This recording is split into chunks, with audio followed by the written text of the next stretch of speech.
नमस्कार, मी सुनंदास रेसिपी मराठीमध्ये तुमचं मनपूर्वक स्वागत करते। तर आज आपण बाजारापेक्षाही अगदी चविष्ट आणि मऊसूत केसर पेढे घरी बनवणार आहोत।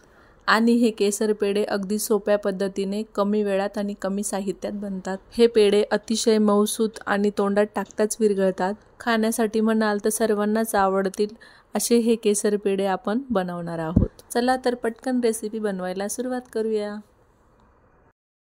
तर त्यासाठी इथे मी मंद आचेवरती गॅस चालू केला। आता लगेचच आपण यामध्ये अर्धा कप दूध टाकून घेऊया। त्याच सोबत आपण यामध्ये 1 कप मिल्क पावडर टाकून घेऊया।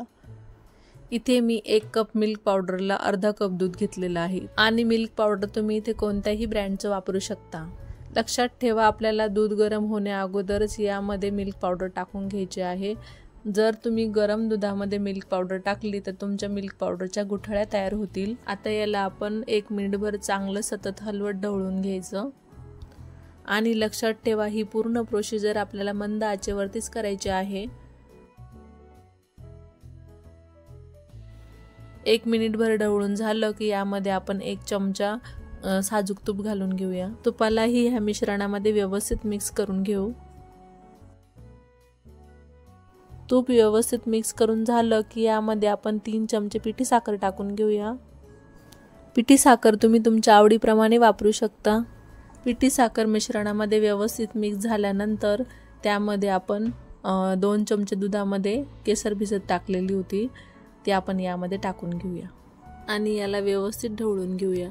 लक्षात ठेवा, आपल्याला गॅस इथं अजिबात मोठा करायचा नाही। जर तुम्ही इथे मोठा गॅस केला तर तुमच्या कढईच्या तळाला मिश्रण करपेल, तर असं होऊ नये म्हणून आपल्याला गॅस इथे मंदच ठेवायचा आहे। आता केसर मिश्रणामध्ये एकजीव झाल्यानंतर याचा सतत हलवत घट्टसर गोळा होईपर्यंत आपल्याला परतून घ्यायचं आहे। हे बघा, 1 ते 2 मिनिटांमध्येच आपलं मिश्रण छान घट्ट व्हायला लागलेलं आहे।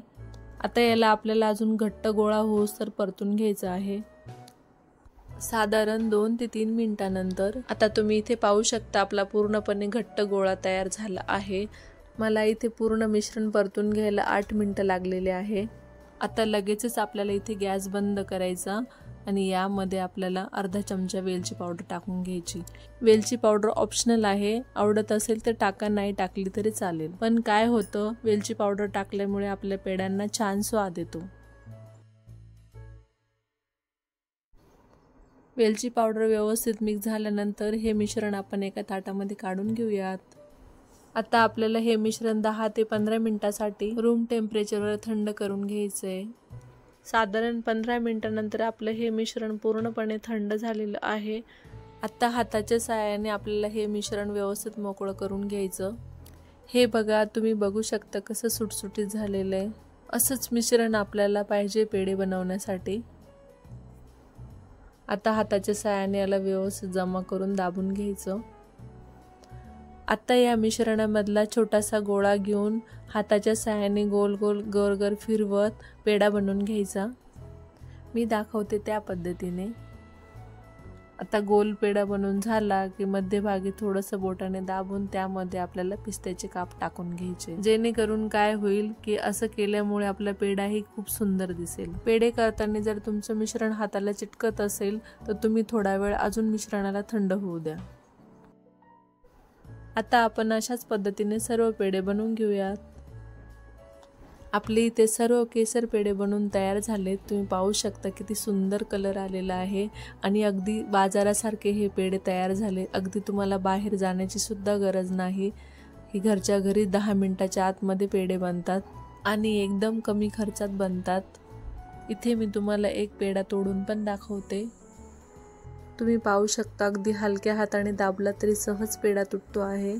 अगदी मऊसूत झालेला आहे आणि तोंडात टाकताच विरघळेल असा आपला पेढा इथे बनवून तयार झालेला आहे। आणि खाण्यासाठी म्हणाल तर अगदी अप्रतिम लागतात। ही केसर पेढ्याची रेसिपी तुम्ही घरी नक्की करून बघा, तुम्हाला खूप आवडेल। माझी आजची रेसिपी तुम्हाला कशी वाटली ती मला कमेंटमध्ये नक्की कळवा आणि व्हिडिओ आवडला असेल तर लाईक आणि सबस्क्राईब करायला विसरू नका। चला तर भेटूया अशा छानशा पुढच्या रेसिपीमध्ये।